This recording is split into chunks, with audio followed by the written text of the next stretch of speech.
पत्नीच्या हत्येपूर्वी नवऱ्याने भावपूर्ण श्रद्धांजली बायको असं व्हॉट्सअप स्टेटस लावलं अन नंतर पत्नीची निर्गुणपणे हत्या केली. विद्या असे हत्या झालेल्या पत्नीचे नाव आहे.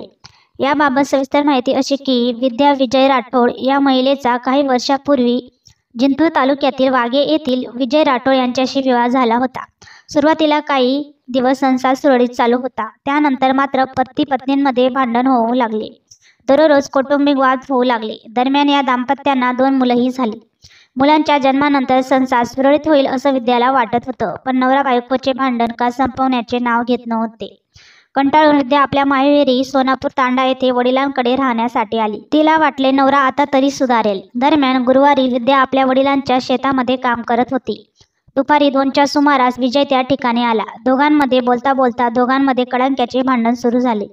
यानंतर चिडलेल्या विजयने सोबत आणलेले धारदार शस्त्र काढले आणि पत्नी विद्या हिच्या अंगावर सपासप वार केले. यात ती गंभीर जखमी झाली. तिने आरडाओरड केली असता आजूबाजूचे शेतकरी धावत पळत आले. त्यांनी विद्याला रुग्णालयात नेले, मात्र तपासणी करून डॉक्टरांनी तिला मृत घोषित केले.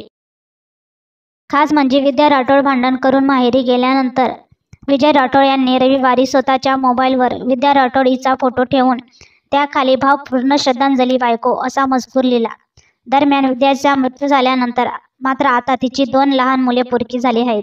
आईच्या छत्रछायेशिवाय निरागस चिमुकल्यांचं भविष्य आता अंधारमय झालं आहे.